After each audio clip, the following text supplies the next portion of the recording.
Hi, Sam. Thanks so much for taking the time to connect. Really looking forward to chatting about the healing journey that you've been on and how you're now using that to help other men heal from and recover from. Man, just there's lots of stuff going on with men, Oh boy. and I feel like more now than ever, um, men are recognizing it and fixing it. It's no Hmm. longer a suppression and avoidance. It's a honest opening Hmm. and a there's been, from what I've seen, there's like this mass movement for invitation into um, of being not alone, Mm. which Yeah. I think is a very beautiful and healthy thing. So, Yes. where do you want to start? Do you want to start like background, like how you got to where you're at now, or wherever you want to start, man? We'll go from there.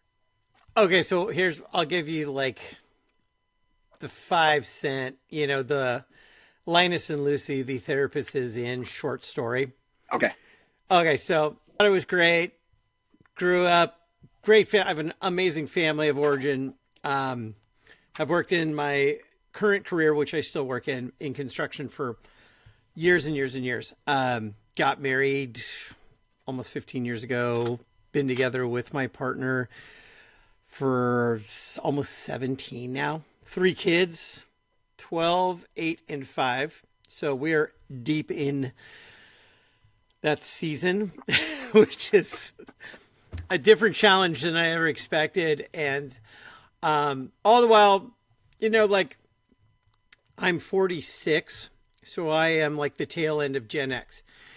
And, I grew up without the internet, Mm. which is, and it's saying that out loud is kind of a difficult experience because people that are younger than me don't know that. And, I went through grade school all the way into college before the internet. So our resources and everything were so different. Our available knowledge and accessibility to those things were kind of foreign. And so I would say that there was a certain part of like the world was like what you could tangibly see and like the books that you could be, your friends and all that. Fast forward, I got the opportunity to build our primary house, which I'd already built our small like ADU Hmm. in 2011. And I suffered from biological anxiety. It runs in my family on my grandmother's side. And but I come from a good Irish Catholic upbringing on my dad's side, and I didn't have the language to it until I had to get help in 2020. But I was an alcohol abuser, and I abused alcohol. I coped with it, and that was not a good thing. So I was able to. I started our primary house, which was like a dream come true for all of us, in 2019, and then the pandemic hit, and I got forced to stay at home in these uncertain times, and I totally just would drink to cope with the stress of Hmm. having an unfinished house. I couldn't get the guys that I needed to our job sites. And I finally got to the point where my partner was like, "You need help, and I can't help you anymore." And so graciously, I was given the opportunity to go to a place called onsite workshops in Tennessee. I Hmm. went there like I was like the second session during the pandemic. And doing that allowed me to see my unhealthy coping habits, unhealthy patterns of doing life, and realizing that I was codependent. And codependency, if you've never experienced it, it is codependency robs you of your intentionality, outsources your affirmations and worthiness, people, places, and things that are outside of yourself. And that was not an easy thing. And that was very hard to learn. So when I went to on-site in 2020, it was the second session when they reopened due to the global pandemic. I was able to go there and break down the shell of the person I was. I was able to learn how to be a human being, not a human doer. And I say that simply because so much of current masculinity, both in any space, organization, work, you name it, school, there's a set of cultural rules that are hard to deal with when you bump up against them, because they're the acceptable rules, what it is to be a man. And that was, and that's really kind of where the work starts, is accepting who you are, accepting all the parts of you. And that's not easy. It is not. And understanding that parts delineation between you, your shameful parts, the parts that you don't want to look at. It's really hard. And that's where the journey moves forward. And it was a humbling lesson in humanity. Humbling. I'm grateful that I didn't lose everything that I'd worked towards. I could have. Okay, that's okay. It's not easy, though. It's not easy to wake up, asked to do something, know that the version of you can no longer go forward. Going, changing, learning, being you. This is the one thing that I would love to tell men all over the world. You are enough. You just are. You were just told that you weren't. And it's okay. It's okay to just fail. You gotta fail. Don't let it crush your soul. So much of what we view as masculinity is really just I think it's so hard because we live this paradigm of a gender script. I'm texting the host. Not like, you're awesome. Dude. Deus ex machina. The ghost in the machine. Oh, puberty. What do you guys want to talk about? I'm going to fade in about don't do that. 15 minutes because I am a tired human being. I want to know what it's like to be a man. Here's what we're going to do. Here's my take on Let's do it. manhood. Let's do it. And I'm guilty of this because I have two sons. Man is being born with all the emotions, the love, wanting acceptance, love and understanding. You don't get to build the house. You don't get to build the house with those things. You're told to be tough. You're told to be brave. With no reason why. Told to don't feel how you feel. Sad. Then when you do talk about your feelings and you open up to your partner or whatever,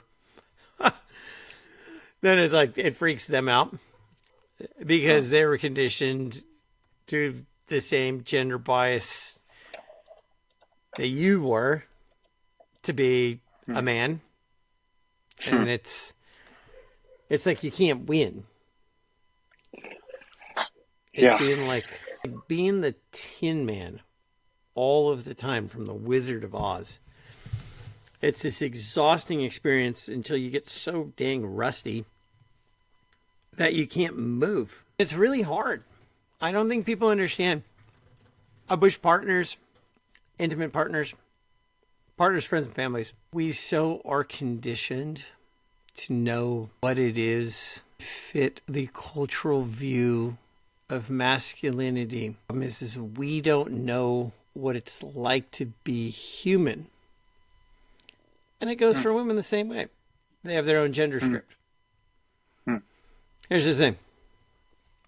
If you research, I'm a huge fan of research. Emily Nagoski, she's one of my favorite PhD researchers. She's written some really kind of radical books.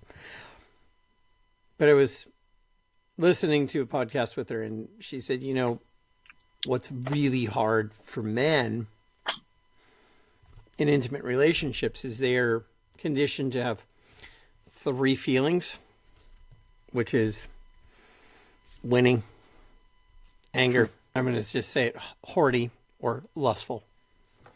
Those are the only 3 emotions that men are allowed to express in their entire experience of being a man. It's so funny because, like, such a trick. You can't be a stoic. You can't be this inflappable. You can't be this inflappable statue of strength that never breaks. And it's funny, is like I go to this whole thought. I'm like a huge music fan, and I remember when the song "Sorrow" from Bad Religion came out on the radio, and I love punk rock. I've been a huge punk rock fan forever, because punk rock, for someone of my generation, gave me that allowance to be angry or to express myself in a way that I wanted to. So, Yep. I grew up in a pretty beautiful era of punk rock music before social media or the internet. Really, we were finding about shows through zines, record shops. And like the early Christian hardcore scene was like super fun. I mean, it was violent mosh pits. Yeah. But I remember when the song "Sorrow" came out from Bad Religion. I remember hearing on the radio for the first time. It was such a powerful message, because it was so transparent and vulnerable. I mean, the opening lines are, "Oh, Father, how have I let you down?" And I'm paraphrasing because it's almost 9 p.m. I don't know, I've been awake since 5. I remember listening to those lyrics, and I was in my early 20s. And it was so moving because it was so different. And as a punk rock fan, there was a brutal honesty with the poets and the punks of those eras. No different than the mystics and the misfits of the wisdom traditions of Jerusalem. You know, those biblical times, the Sufis and the yogis and those writers. The punks were the same way. They just did a lot more cuss words. But I remember that song was such a game changer. It was so honest. When it's sung from a place looking for affirmation from your dad or from a father, receiving it to a son. In those days, I didn't have the language to express that. And that was really hard. And that's something that I think if I could tell people, especially men, it's so hard to say how you really feel, and you have to practice it. Because if you don't practice expressing those basic emotions, it will kill you. I mean, men's suicide rate is like 4 men to 1 woman. Think about that. Those are not the greatest odds. So if you have a group of guys, say you got your top 8 contacts in your text messages or your phone or your Instagram, I want you to imagine 2 of those 8 will self-expire their own hand. That's the tragedy being a man in our culture. And it's funny because I was talking to an acquaintance of mine, and he struggled for a long time, anxiety, depression, and there was a point in his time where he had considered not being, his physical body not being here. And I asked him what that was like, and I think every guy, whether they want to admit it or not, honestly say they've had that thought. Full transparency, of course, we all have. Mhm. That's humanity. That is the basis of books, movies, and music that we've never fully honored. And this is so sad because there's very few men that are brave enough to talk about it. The saddest thing is that there are men that are brave enough to go through with it. That thought. That's the tragedy. That is the real tragedy of being. And I was talking to this friend of mine, and I said, what was that like? And I said, well, what did it feel like when you got to that place where you had accepted that idea that was possibly going to be your next step? And he's just said, there was a feeling that there was no more to be. And that is a very real, very hard, honest expression. And to say that out loud is incredibly difficult. And here's something most people don't realize. If you have never had a near-death experience, if you've never had a near-death experience, I have had multiple ones. But the one that I had a pretty gnarly accident. And I fell really far. And there was a moment where I ricocheted off of something while I was falling. Mind you, if you've never had a near-death experience, like you watch your life like a movie and fast forward, like a sped up YouTube. But you recognize everything. You see it all. And I remember watching my life flash before my eyes as this incident was happening. And there was a moment where I had an impact. And then I started to fall again. And when you accept that this could be your last moments in life, you say that, and that's in your knowing, there is almost this relief. There's almost this relief of like, it is done. This is it. And this is where it's very tricky. It's a very peaceful feeling. And so for those of us that have lost friends, both through accidents and, self-exploration, there is a peace to it. And that's so hard. Because when you're a man, you don't get to be whole, reduced to the character and the version, the parts that you are. You don't get to be the human that you are. That's why we cope with substances. That's why we cope with alcohol. That's why, men use pornography and working and, buying stuff, thrill seeking. And I'm like a total adrenaline junkie, so I totally get it. But I can tell you as a man to live this long and have had a few close calls, I can tell you that much of what we're trained to be is only the parts that are attractive to everyone else. So it's either your skill, your athleticism, what you can do for other people, what you can build, what you can create, what you can serve. And that's the part that gets praised. So why wouldn't you just naturally gravitate towards that? And that is the tragedy of being a man, is not getting to be fully you or wholly you. And I think it's so great that this podcast is called The Soul Rehab, because when you really think about it, being human in our reality is just being the most attractive part of who you are, the culturally accepted, the loved one, the provider, the giver, the winner, the warrior, because other parts of you are important. Yet those parts are still part of you. So wholeness, and this is so funny because when you really think about Yeshua, Jesus, so much of what he talked about was about being whole, and that all the parts were meant to be. Woman at the well, all of the miracles. Think about this. Yeshua told people to be the whole them. That's why he healed the leper. That's why he healed the woman that touched his garment. They were fragmented.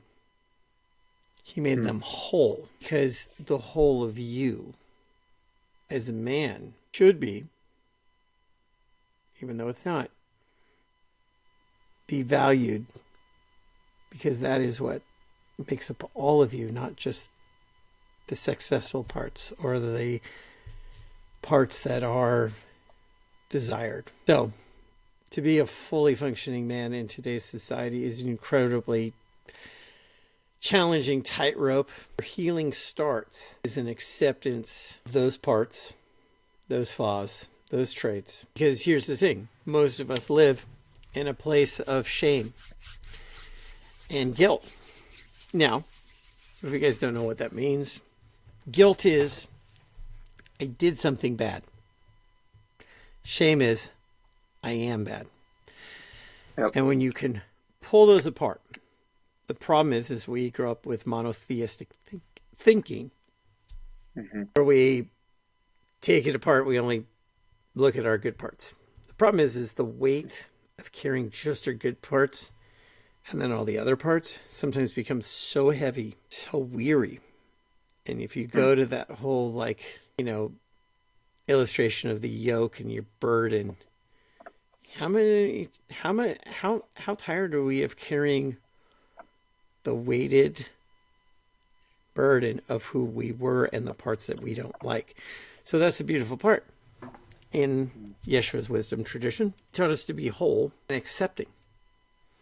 So real true healing starts with accepting that these are all the other parts of us.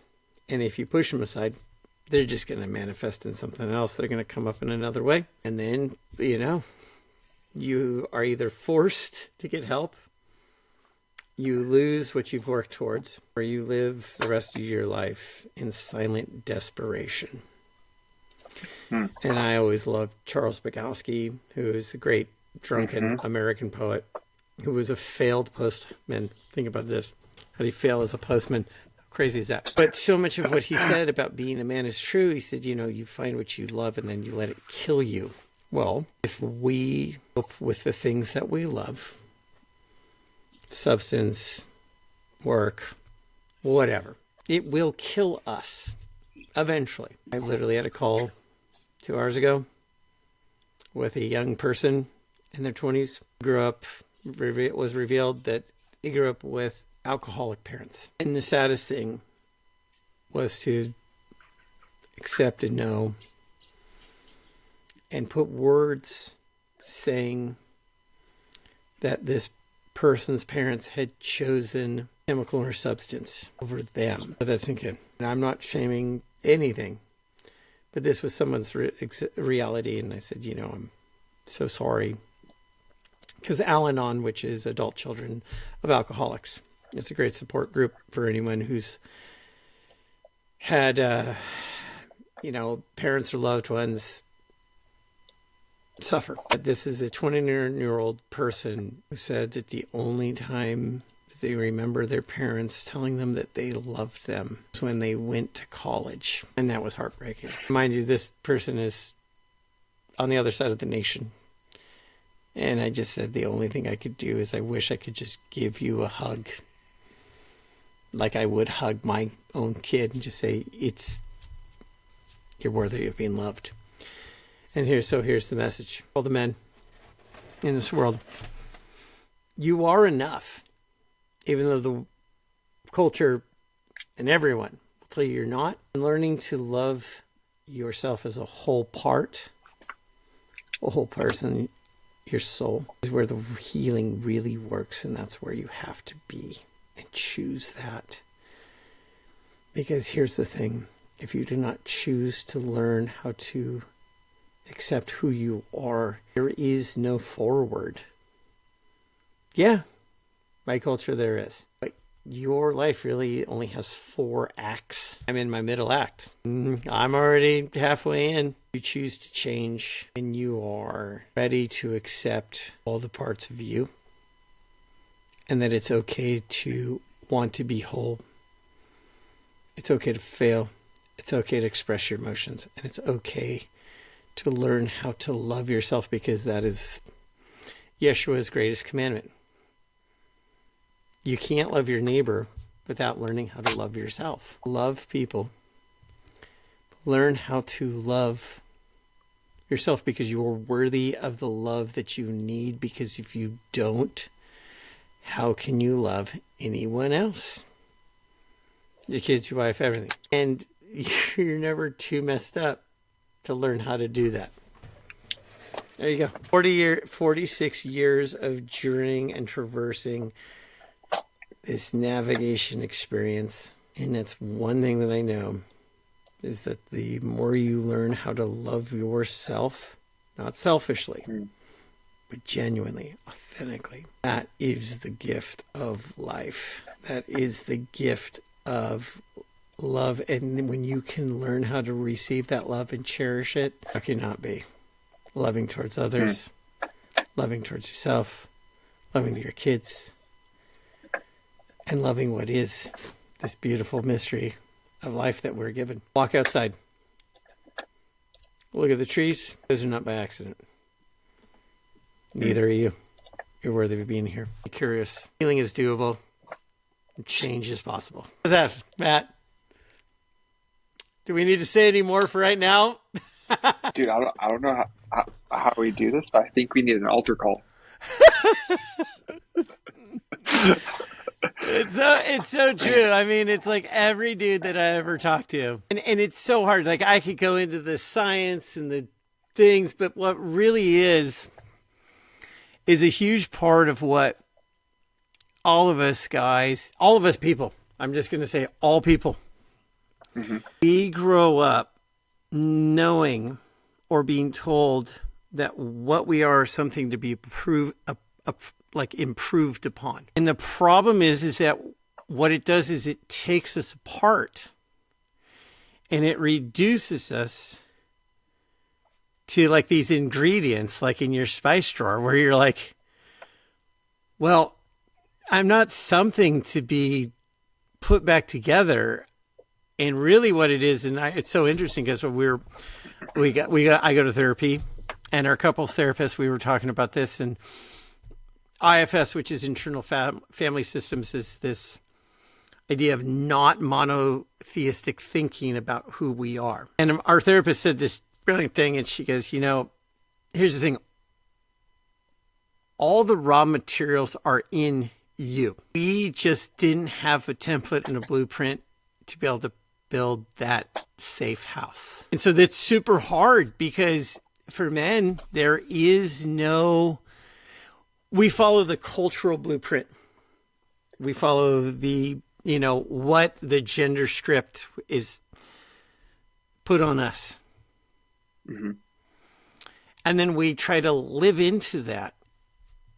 And the hard part is it doesn't allow for our humanity of being human, of being flawed, of being tired. And that's where all of our cognitive dissonance in our struggle, and then God forbid you get born with some like natural born anxiety or some neurodivergence, or got a little sprinkle, a little depression and something like that, a little, genetic love for the sauce to say, because, dysfunction is fun, because when you've lived in a dysfunctional, when your internal world has had a certain amount of dysfunction, and that's the baseline, because whether your family of origin, your family of friends, your epigenetics, however you want to talk about it, how would you not find comfort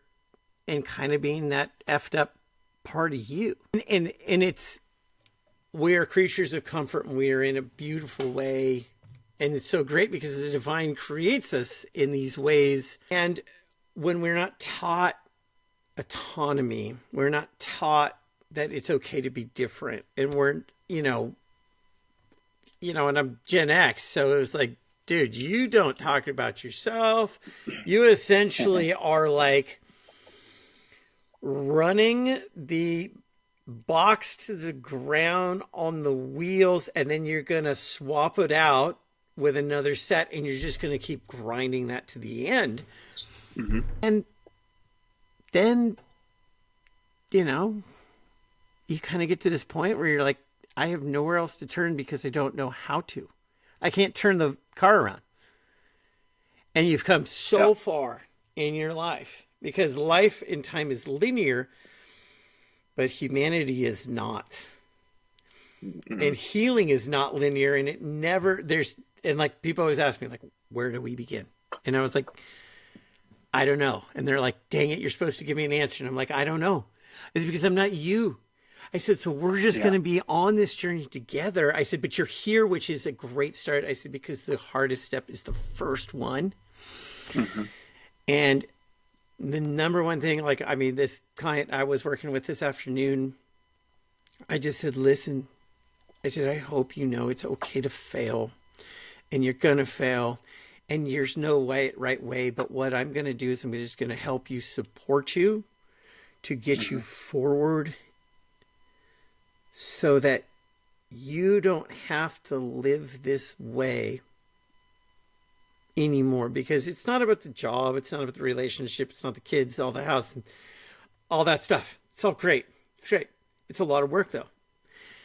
Right. And I told this client, I said, it's so great.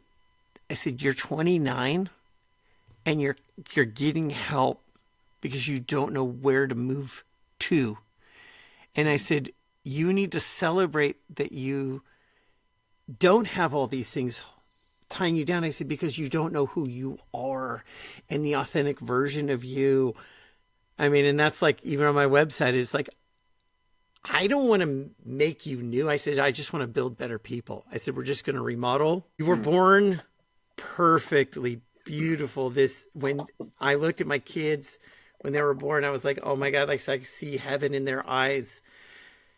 And it's the most humbling experience to see this just dawn of humanity in this little baby. And you're like, oh, I was there once and now I'm here and I got all these problems, or I got all these things that I got to work on. And if we can just go back to knowing that we were divinely created. And one thing I do love about kids is they're all emotion, and they just tell you how it is before all the conditioning. I mean, I got a 12-year-old, you got kids, you know, and like I asked my 12-year-old, and I'm like, dude, are you okay? And he's like, I'm fine. And I was like, dang it. I know I did some of that to you, and I'm so sorry. Like, how are you really feeling? And I was like, you don't have to tell me. But it'd be cool if you want to talk. Yeah. He's like, it was an okay day. And I was like, all right, cool, man. I said, I'll take that, dude. I'll take that. Yeah. You just show me off. Like, that's great, buddy. I love you. Yeah, because you're getting that mix of the teenage hormones. Oh, gosh. Those are starting to kick in. Puberty is one bad MFer. That is hard stuff. And it's so funny because I got really lucky. I met this guy, Zach Bush, MD, who's a triple board certified doctor. The dude and I met him somewhere, and that's all I'm going to say. And I said, and I tried not to fanboy out, because as soon as I heard his voice, I was like, oh my God, like, this is Zach Bush. Like, I know this guy. I was like, this is the man. I've heard him on all these podcasts, and the guy's a genius. And I said, hey, you know, like, we were talking about something, and I said, hey, I hope you know I really appreciate the work you do, you know, because you're kind of a thought leader. And I said, you probably hear it all the time. And I said, my son is entering puberty and he's really struggling. And I said, and sometimes it's really hard and I feel really hopeless. And he has grown kids. And he goes, hey man, like, just to let you know, from 9 to 13 is going to be one of the most radical changes your child ever goes through. Physiologically, emotionally, and like the neurology of it. So it's this triple threat. And I said, really, he goes, dude, he goes, 9 to 13, it's one of the hardest transitions your kids are ever going to face. He goes, and they will never face that transition at that level again. And I was just like, I said, really? And he goes, trust me on this. He goes, I know it's hard. He goes, you got to love them through it. That's the only thing you can do. He goes, they won't want to talk about it. They won't want to yet. They'll yell at you, whatever. He goes, remember, you were there once, and once they move out of this, they will never be in this way again. And I just was like, all right, thanks, Doc. Like I really, because I was like, I needed that like science, but he gave me so much hope and so much empathy in understanding that I was like, and this is a grown man. I mean, he's a triple board certified. I mean, like, what do you do with that kind of intellect? And right. It was so moving. And it was just like that 5 minutes that just gave me so much hope. And I just always go back to that because puberty is really hard. And it makes no sense. Because we were there once and we forgot. Yeah. We forgot what it's like to hate everything and want to just... For no reason all of the time. And every once in a while I get the same thing. Being our oldest, because he's 13 now. Mm-hmm. We were driving back from jiu-jitsu. Yep. And he's like, "Oh, I'm just so angry." I'm like, "What's up, bud?" He goes, "I'm just so mad. I don't know why." I'm like, "Puberty, bud." Well, and for dudes and for any parents that are out there, when you have a cisgendered male son, before puberty, he has 12 ounces of testosterone in his body. So 12 ounces, a soda can, right? After puberty, they have 1 gallon, 120 ounces. So just think about, you go from 1 soda can, we're talking like a sparkling water can, like this, 1, to like your water jug that you were 120 ounces for visual reference. In the same body. That's so wild. How would you not freak out? Like, how would you not freak out? Yeah, it'd be like a guy in his mid-late 50s getting some TRT going. Mm-hmm. And just full dose me up. It's a very real thing, and I don't think that and this is something that I always tell guys. I was like, dude, if you haven't done your labs and you're depressed, I mean, you're in your 40s, and being middle-aged is actually really difficult because in the U curve, so there's this U curve of happiness from 37 to 55 is some of the most unhappy years you're ever going to have statistically. And so what they actually have coined this term middle essence, not adolescence, but middle essence. And here's the thing. And so I heard this from Chip Connolly, who founded the Modern Elder Academy, which Richard Rohr's like one of their wisdom directors and spiritual directors. Mm-hmm. Brilliant. And he said, middle life is like a chrysalis. And if you look at it life this way, when you're young, you're the caterpillar. You're eating your way in body weight and leaves everything. You're just like a tractor, hence caterpillar tractors, pushing your way through the world. Well, it's what they call a DNA stack or DNA rings. So a caterpillar and a butterfly have the same DNA, but they're 2 different organisms, but they come from the same DNA. So when you think about this, what happens in their middle life? They go into this chrysalis. And so it's like you're dissolving you literally dissolve into goo. So in your 30s, late 30s and early 40s, doesn't matter the gender, it's the same thing. It's like, there's this like, what do we do? Why is this so hard? And it's because you're shedding off the previous character of who you were. Hence the caterpillar of like, I'm carrying all this weight, I'm doing all these things. Well, if you use the reference of like dying to your old self, in our wisdom tradition that we grew up in, Mm-hmm. there's no different. Like Jesus went in the tomb for 3 days. That's chrysalis.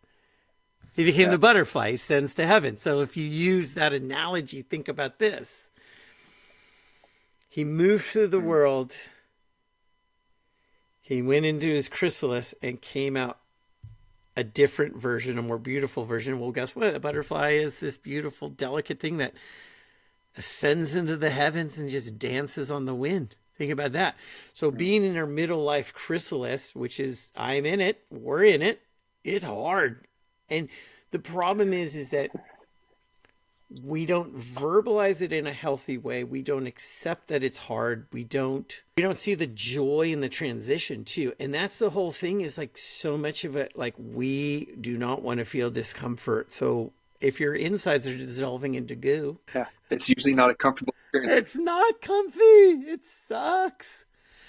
And so it's like really funny because, I mean, most of my clients are kind of in the same demographic that we are all in. And it's so fun because I'm just like, they don't know how to talk. And like, we don't know how to express our feelings. And I'm like this extroverted introvert because literally I am an introvert. Mm-hmm. But I have a social battery that like totally runs out at a certain point, and I'm just like, all right, man, I'm done. Cool, man. I'm out. Thanks. Love you. Peace out. Don't bother me. Do not disturb. I need some time. But it's one of those things where healing starts with like the single step forward in knowing that you can be the person you thought you always were going to be. Because most guys don't end up, in their 40s and be like, I'm exactly who I wanted to be. It's like, you might have a job. That's great. Good for you. Great. But you know how many guys I've worked with that have lost their jobs and it was their only source of identity, stability? Yeah, I mean, we all know. And the pandemic totally showed. Do you know what the greatest thing is? Like one time during the pandemic, I was talking to my partner and I was like, do you know what's so cool about this experience? Now, this is, mind you, this is after I had my own breakdown, which was hard, painful. And I said, this is the great leveling. Because what happened is we're so conditioned to just run to the next thing. Our world gives us a sense of hyper-connectivity, which actually is a false metric. Because real connectedness, you can't be connected to 1,000 friends on Instagram. Sorry. I mean, sure, it's great. You can you can subscribe, all those things. It's fake. And it's so interesting is like, there's this writer, Cal Newport, who wrote, he's got a couple of books that are really powerful. One is called Deep Work. And then he's got a new one called, I think it's called Slow Progress. And he's an efficiency expert. And it's so interesting because I find that authentic connection is really only reserved for people that you don't need anything from, and they don't need anything from you. And that is a very hard thing, and it's something to cultivate. But if it's like, I do this for you, you do that for me, well, that's just transactional relationship. Yeah. It's not human connection. Coming from a recovering codependent, trust me, I know this, because when you're a people pleaser and you say yes because it's your source of affirmation, that is a real challenging thing. And so learning how to say no is incredibly difficult, because we live in this beautiful world of FOPO, which was a term coined by Dr. Michael Gervais, fear of other people's opinion. I don't have the fear of missing out. I don't have the fear of other people's opinion. We all do a little bit, but it's something I work on pretty actively. My biggest fear is not loving people in the ways they authentically need. Because when you can learn how to love people for just who they are, not what they can do for you and what you can give them, that's empathy and love. And that is what's real. Because it only takes one person, one time to show that can literally change somebody's trajectory in life. And I can honestly say the story I was saying about my friend that was thinking about expiring, we met through a mutual person, and I reached out one time and I said, hey man, like, you know, if you're ever struggling, there's this beautiful place called On-Site, and they have some really cool online. And I just kind of said it without thinking. And a time later, we were talking, and he goes, you know, that probably kind of saved my life. He goes, just that recommendation. And I was like, really? He goes, yeah. He goes, because it gave me direction to a place that was healthy without judgment. And he goes, and you didn't even know, because we don't. You never know. And that's important. And so, you know, when working with men or working with anyone, your willingness to be vulnerable, transparent, and genuine sometimes is the only wealth that person will ever carry forward in the rest of their life. And human kindness is the only currency that I know of that we can give freely in this world that we were gifted from outside of us. And I think with that, I think we're going to be good for the night. So Matt, thank you. Thank you for letting me ramble. Thank you for anyone who listens to this. You can find me at sampowerscoaching.com, Swami Powers on Instagram. And I just want to thank the Soul Rehab podcast for letting me be human for everyone else.